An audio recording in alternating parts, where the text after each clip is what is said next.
এটা হলো আমার পার্সোনাল রুমের প্যানাসনিক এসি, এটা হলো আমার স্টুডিও লিভিং রুমের এলজির এসি, আর এটা হলো এই রুমের ডাইকিন এসি। প্যানাসনিকের এটা হলো একটা স্মার্ট এসি, এতে ওয়াইফাই আছে, নিজস্ব অ্যাপও আছে। এটা হলো এলজির AC, dual inverter 5 star AC, আর এটা হলো ডাইকিনের 3 স্টার নন ইনভার্টার এসি। 50-60 হাজার টাকা থেকে শুরু করে 30 হাজার টাকা প্রত্যেকটা রেঞ্জের এসি আমার কাছে আছে। লাস্ট 3 বছর ধরে আমি এই 3টে এসি ইউজ করছি, আর হ্যাঁ, প্রত্যেকটা এসি আমি ভুল চুজ করেছি। প্রত্যেকটা এসিতে কিছু না কিছু খামতি আছে যেটা আমার কন্ডিশনের সাথে স্যুট করেনি। এসি কেনার সময় 5 star AC, 3 star AC, inverter AC, নন ইনভার্টার এসি, স্মার্ট এসি, ভাই মাথা খারাপ হয়ে গেছিল। যতটুকু অল্প স্বল্প বুঝেছিলাম আমি কিনেছিলাম, বাট পরে রিয়েলাইজ করি যে ভাই প্রত্যেকটা এসিতে আমি একটা না একটা ভুল করেছি। যদি কেউ এসি কিনতে যাও বা এসি কেনার একটু প্ল্যান থাকে, বা ভাই যদি এসি ভবিষ্যতে তুমি কেনো, এই ভিডিওটা তোমাকে বেস্ট এসি দেবে। এখানে আমি ইনভার্টার, নন ইনভার্টার, এই স্টার ওই স্টার প্রত্যেকটা জিনিসের ব্যাপারে খুবই সিম্পল ভাবে তোমাদেরকে বোঝাবো। একটা কথা প্রথমেই বলে দিই, কোন এসি নেবে এটার কিন্তু একটা ফিক্সড উত্তর সবার জন্য না, এক একজনের জন্য এক এক রকম উত্তর আছে। এই একটা ভিডিও তোমাকে তোমার স্বপ্নের এসির কাছে পৌঁছে দেবে। মনের মতন বউ হয়তো আমরা সবাই লাইফে পাবো না, কিন্তু মনের মতন এসি পাওয়ার অধিকার আমাদের আছে, আর সেই মনের এসি খোঁজার জন্য আমি আছি তোমাদের জন্য। যখন তুমি এসি কিনতে কোনো দোকানে যাবে বা যখন অনলাইন সার্চ করবে, কিছু কিছু পার্টিকুলার টার্মস আছে যেগুলো তোমাদের জানা দরকার। প্রথমত টন, সেকেন্ড হলো স্টার, আর থার্ড হলো ইনভার্টার, নন ইনভার্টার। এই 3টে প্যারামিটার যদি তুমি ঠিকঠাক উত্তর দাও, তাহলে তুমি তোমার আইডিয়াল এসির কাছে পৌঁছে যাবে। একবার তুমি তোমার আইডিয়াল এসির কনফিগুরেশন ঠিক করে নিলে, তারপরে তুমি কোন ব্র্যান্ডের সাথে যাবে, এলজি, প্যানাসনিক, ডাইকিন নাকি অন্য কোনো ব্র্যান্ড, সেই জন্য 3টে জিনিস মোটামুটি ম্যাটার করে: ওয়ারেন্টি, গ্যারেন্টি, ইনস্টলেশন আর ফিচার্স। তারপরে তুমি তোমার স্পেসিফিক কোন এসিটা তোমার জন্য সেটা পেয়ে যাবে। বাট দিল্লি এখন দূরে আছে, আগে আমরা এক একটা পয়েন্টের উত্তর দেবো। কত টন এসি নেওয়া দরকার তোমাদের? অপশনস বলতে 3টে অপশন আছে: 1 টন, 1.5 টন না 2 টন। 3টের প্রাইস আলাদা, সব থেকে বেশি হলো আমাদের 2 টনের এসির প্রাইস। যাদের কাছে পয়সা আছে তারা ভাববে সিম্পল 2 টন, ব্যবসা ভালোই চলছে, 2 টনের এসি তুলে নেবো, কোনো চাপ নেই।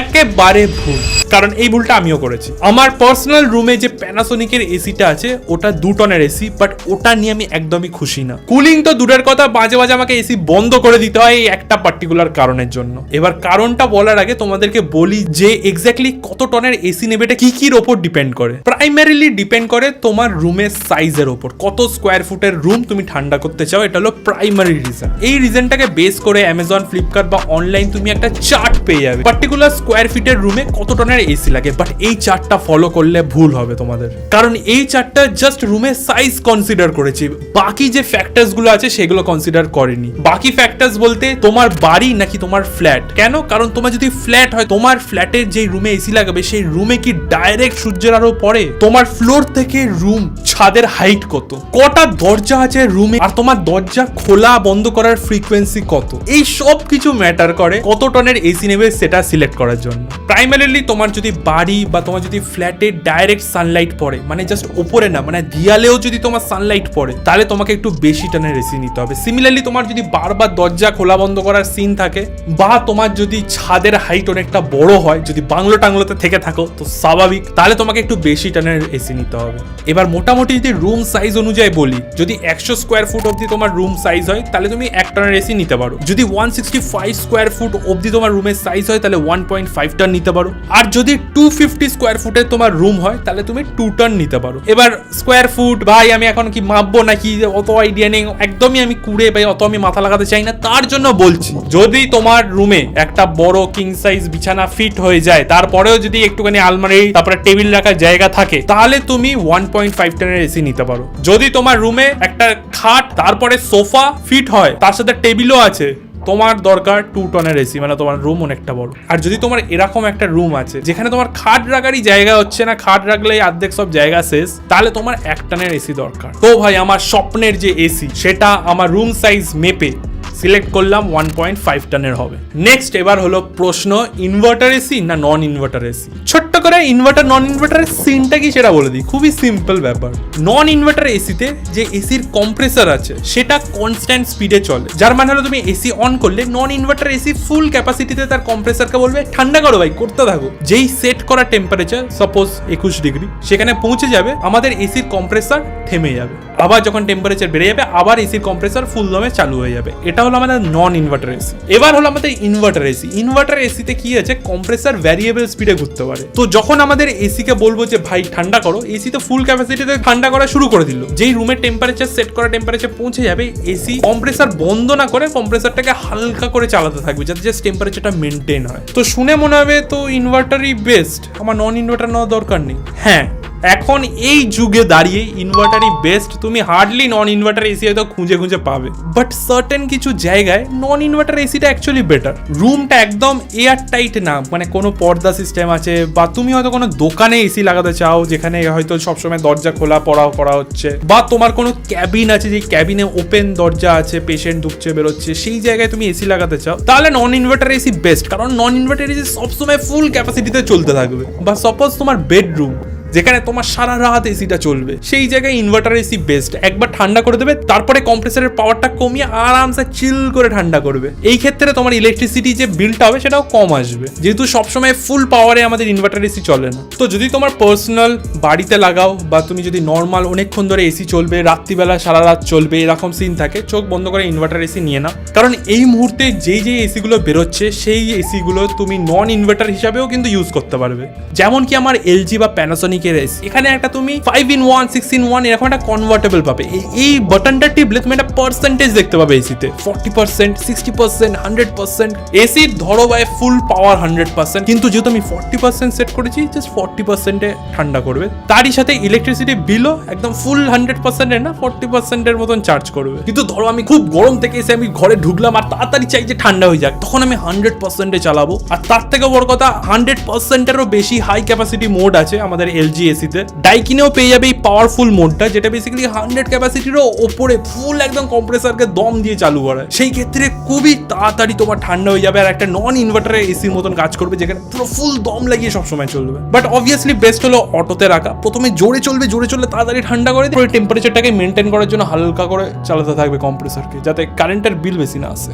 সো আমাদের যে স্বপ্নের এসি আছে সেটা হবে 1.5 টনের ইনভার্টার এসি। এবার কত স্টার? স্টারের দিক থেকে মেনলি দুটো অপশন আছে, 3 স্টার এসি আর হলো আমাদের 5 স্টার এসি। এবার ভাই এখানে 5 স্টার শুনে যদি তুমি ভাবো যে ভাই 5 স্টার হোটেল কত ভালো হয়, 3 স্টার হোটেল ওই আর কি, ওই সিন না।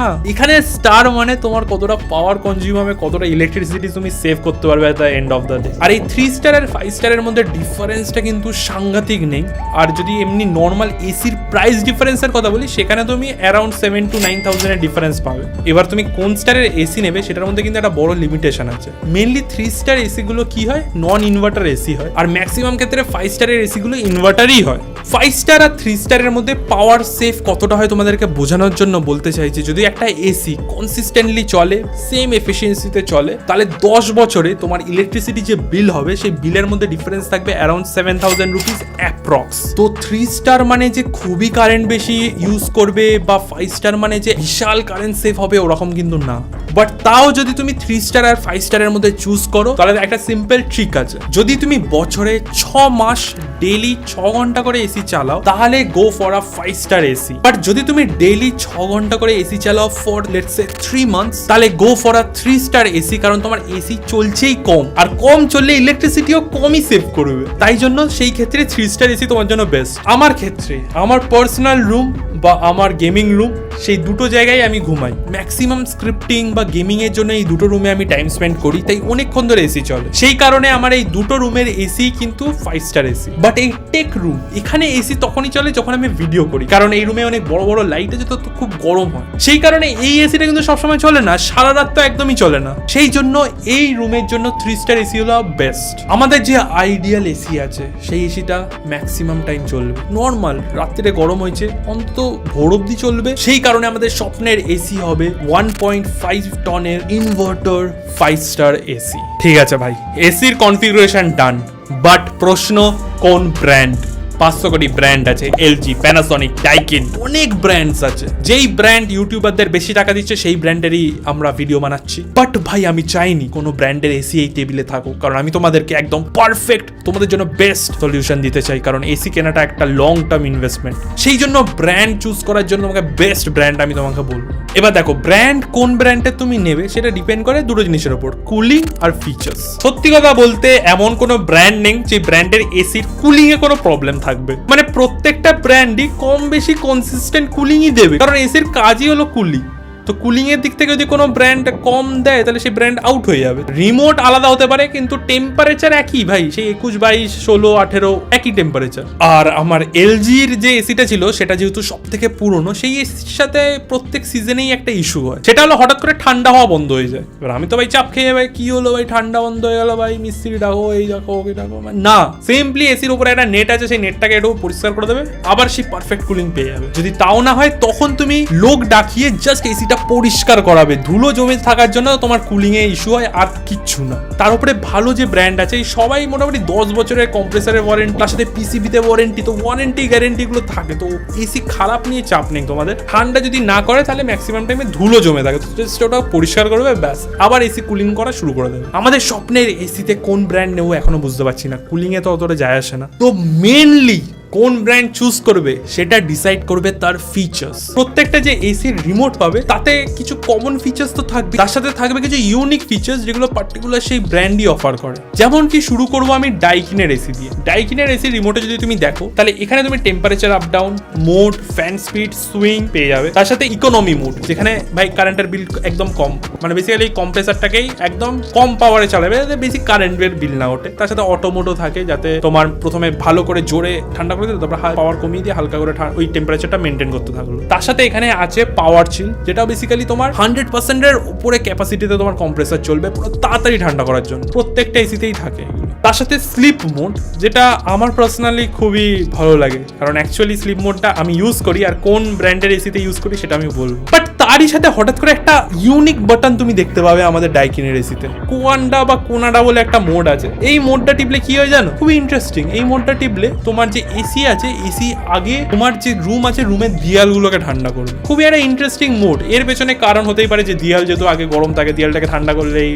এসি ঠান্ডা হয়ে যায়, সেভ হয়, এনার্জি হয়, এফিসিয়েন্সি হয়, জানি না। এইসব আজুং বাজুং বুঝিয়ে তোমাকে জাস্টিফিকেশন দেবেই যে এই মোডটা ইউনিক বেস্ট। বাট হ্যাঁ, প্রত্যেকটা রিমোটে একটা না একটা ইউনিক বাটন তুমি পেয়ে যাবে। ডাইকিনে এই কোয়ান্ডা মোডটা হলো একটা ইউনিক ফিচার, বাট আবার এতে একটা ফিচার নেই, একদম অ্যাবভ 100% এর কম্প্রেসার সেট করতে পারবে। এছাড়া একদম ইকোনমিতে, মিডিলে আর কোনো অপশন নেই। মিডিলের অপশনগুলো আছে আমাদের এলজি আর প্যানাসনিকে, যেখানে তুমি 40%, 60% থেকে শুরু করে 80% অব্দিও তোমার কম্প্রেসার পাওয়ার সেট করতে পারবে। বাট প্যানাসনিকের যেটা আমার খুবই কাজে লেগেছে আর যেটা আমি পার্সোনালি সব থেকে বেস্ট মনে করি সেটা হলো প্যানাসনিকের স্লিপ মোড। রাতে আমরা যখন ঘুমাতে যাই তখন খুবই গরম লাগে, একদম চিল্ড আমরা চাই, বাট তারপরে সকালবেলা উঠে দেখি যে ভাই এত চিল হয়ে গেছে যে নাক দিয়ে সর্দি বেরিয়ে গেছে, ওটা তো স্ক্যাম হয়ে যাবে। তো এই স্লিপ মোডটা কি বলো, তোর প্রথমে তো ঠান্ডা করবে, তারপরে যত ভোর হতে থাকবে তত তোমার রুমের টেম্পারেচারটা বাড়াতে থাকবে, তারপরে এমন একটা টেম্পারেচার করে দেবে যে তোমার ঘুম ভাঙার পরে ঘামও হবে না, আবার বেশি ঠান্ডাও লাগবে না, এটা নর্মাল টেম্পারেচারে তোমার রুম থাকবে। তো এই স্লিপ মোডটা এলজিতেও আছে, বাট আমার প্যানাসনিকের স্লিপ মোডটাই বেস্ট লাগে, একদম আমার সাথে স্যুট করে গেছে। কোনটা কিনবে সেটা লোকেরা এইসবের উপরেই জাজ করে নেয়, বাট আর একটাও ফ্যাক্টর আছে, সেটা হলো ইনস্টলেশন। ইনস্টলেশনে ভাই এলজি আমার গলা যা কেটেছে ভাই, কি বলবো আমি। আর শুধু এলজি না, ডাইকিনও আমাকে ভাই বিশাল ভুগিয়েছে। ইনস্টলেশন এমন একটা জিনিস, তুমি ভালো ঠিক রেপুটেড ব্র্যান্ড না নিলে বিশাল ক্যাচাল হবে, আর রেপুটেড ব্র্যান্ড নিলেও আবার ক্যাচাল হয়। প্রথমত এলজির ইনস্টলেশনের ক্যাচাল। এলজি হলো ফার্স্ট এসি যেটা আমি পার্সোনালি নিজে রিসার্চ করে কিনেছিলাম, সবকিছু ঠিকঠাক লেগেছিল আমার, বাট ইনস্টলেশনের যে কাকা এসেছিল সে ভাই পুরো স্ক্যাম। কারণ আমার ক্ষেত্রে এলজি নিজের লোক পাঠায়নি, এলজি তার একটা থার্ড পার্টি যে সার্ভিস যারা করে তাদেরকে পাঠিয়েছিল। প্রথমত এসির সাথে একটা কপার ওয়্যার দেয় একটা সার্টেন লেন্থের, সেই কপার ওয়্যারটা আমি বলছি যে এরকম করে এরকম ফিক্স করা হয়ে যাবে, বলে না এখানে হবে না, একটু বড় লাগবে, ইয়ে করবে, আজুং বাজুং বুঝিয়ে তোমাকে এক্সট্রা কপার পাইপ তাদের থেকে নেওয়া করাবে। আর যদিও ইনস্টলেশন ফ্রি বা 1000 টাকা চার্জ করার কথা, তোমার ইনস্টলেশন কস্ট বেড়ে 6000, 8000 হয়ে যাবে। তো এই জিনিসটা আমার এলজির একদমই ভালো লাগেনি। আমার এসি 1-2 সপ্তাহ ধরে বাড়িতে পড়েছিল পুরো বক্সের ভেতরে, ইনস্টলেশনটা এতটা হেডেক ছিল এলজির ক্ষেত্রে। এবার আমি এটা এলজিকে দোষ দেবো না, যে লোকটা এসেছিল তাকে দোষ দেবো, কিন্তু তাও ম্যাক্সিমাম টাইমেই তুমি যাই ব্র্যান্ড নাও এই স্ক্যামটা তো হবে ইনস্টলেশনের সময়। তো পুরো মেন্টালি প্রিপেয়ার্ড থেকো আর একটুখানি সজাগ হো। প্রত্যেক ক্ষণে তোমাকে স্ক্যাম করার চেষ্টা করবে, করে এক্সট্রা টাকা আরো বাড়ানোর চেষ্টা করবে কিন্তু। আর এই গরমকালে যদি তুমি এসি নাও তাহলে মেক শিওর দোকানদারকে বলবে ভালো করে যে ভাই এসিটা কবে ইনস্টলেশন আসবে, কারণ বিশাল কাজের চাপ থাকে তাদের। তো ডাইকিনের ক্ষেত্রে প্রায় 15 দিন পর আমার এসি ইনস্টল হয়েছে। হ্যাঁ ভাই, ডাইকিন এসি কিনে 15 দিন ধরে পড়েছিল, তারপরে আমার ইনস্টলেশন হয়েছে। কিন্তু ভাই প্যানাসনিকের যারা এসেছিল তারা খুবই প্রফেশনাল ছিল। মানে আমার এসি যেদিন এসেছিল তার 1-2 দিন পরেই আমার কল এসে গেছিল যে কবে আসবো স্যার। তো প্রথম একদিন আসে, সেই টাইমে ওরা দেখে যায় যে কোথায় লাগানো হবে, কিছু ইস্যুস ছিল, সন্ধে হয়ে গেছিল, তাই জন্য পরের দিনে এসে একদম টাইমে এসে একদম প্রপার সেফটির সাথে প্রফেশনালি একদম সুন্দরভাবে লাগিয়ে দিয়ে গেছে। খুব একটা বেশি এক্সট্রা চার্জও করেনি, যেগুলো নর্মাল চার্জেস সেগুলো নিয়েছে। তো প্যানাসনিকের দিক থেকে আমার খুবই ভালো এক্সপিরিয়েন্স ছিল। আর প্যানাসনিকের লোকরাই এসেছিল লাগাতে। বাট ডাইকিন আর এলজির ক্ষেত্রে যেহেতু এই টাইমটা প্রেশার বেশি থাকে ওদের, তাই জন্য থার্ড পার্টি লোকেদের পাঠায়, আর তারাই সব থেকে বেশি একটু স্ক্যাম করার ট্রাই করে। বাট নেক্সট আবার ডাইকিনের ক্ষেত্রে একটা বেটার জিনিস হয়েছিল, যখন আমি এসিটাকে সার্ভিস করানোর টাইম আসে 1 বছর পরে ডাইকিন থেকে নিজের থেকে কল আসে যে দাদা আপনার সার্ভিস কবে করতে আসবে। তো আমি ভাবলাম নিশ্চয়ই ভাই টাকা পয়সা তার জন্যই কল করেছে, বাট না, একদম ফ্রি অফ কস্টে এসে সার্ভিস করে গেছে। তার সাথে আমার এসি তার ভাই ইঁদুরে খেয়ে নিয়েছিল, সেই ক্ষেত্রেও ডাইকিন থেকে যে দাদা এসেছিল খুবই ভালো, একদম ফ্রি অফ কস্টে সারিয়ে দিয়ে গেছে। তো ভাই আফটার ইনস্টলেশন সার্ভিস আমি ডাইকিন থেকে পুরো 10 out of 10 পেয়েছি, আর শুধু ডাইকিনের থেকেই পেয়েছি। যদিও এলজির ক্ষেত্রে আমি নিজের থেকে পরিষ্কার করানোর জন্য 2-3 বার লোক ডেকেছিলাম, একদমই আলাদা কোম্পানির কেউ না। আর প্যানাসনিক এখন অব্দি প্রয়োজনই পড়েনি। এবার আমাদের যে স্বপ্নের এসি তার জন্য ব্র্যান্ড চুজ করার টাইম চলে এসেছে। তোমাদেরকে পুরো গল্পটাই বললাম, স্বপ্নের এসি কোন ব্র্যান্ডের হবে বল। এলজি, প্যানাসনিক আর ডাইকিন, এই তিনটে যে ব্র্যান্ড আছে, এই তিনটে ব্র্যান্ডই ঠিকঠাক প্রাইসে খুবই ভালো এসি দেয়। বাকি যে ব্র্যান্ডগুলো আছে তারা এর থেকেও বেটার এসি হয়তো বানায়, কিন্তু তাদের এসির দাম 70,000 এর কাছে চলে যায়। তো ঠিকঠাক বাজেটে একটা সলিড এসি যদি নিতে হয়, ডাইকিন, এলজি, প্যানাসনিক, আমার মনে হয় এই তিনটে থেকে নেওয়াই বেটার। আমি নিজেই তিনটে নিয়েছি। কিন্তু যখন তুমি এসি কিনবে না, এসির দাম তো তুমি দেখতে পাবে, প্রত্যেকটা ওয়েবসাইটেই আছে, প্রত্যেকটা দোকানে গেলে সেখানেও পেয়ে যাবে। বাট একটা জিনিস মাথায় রাখবে যে অনলাইন এসি আর অফলাইন এসি কিন্তু পুরো আলাদা। আমার এই তিনটে এসি অনলাইন কেনা, এই অনলাইন মডেল যদি তুমি দোকানে গিয়ে কিনতে চাও তুমি পাবে না। ম্যাক্সিমাম টাইমে অনলাইন আর অফলাইনের মডেল কিন্তু আলাদা হয়। তো এই জিনিসটা খেয়াল রেখো। আর আমাদের এই স্বপ্নের এসি কোন ব্র্যান্ডের হবে সেটা কমেন্টে জানিও। এই প্যারামিটার গুলোকে লাগিয়ে তোমরা ডিসাইড করো তোমার স্বপ্নের এসি কোনটা হবে। আজকের ভিডিও এতটা। এসি জিন্দাবাদ। এসি যদি নাও বা কেউ নেয়, এই ভিডিওটা জাস্ট পাঠিয়ে দেবে।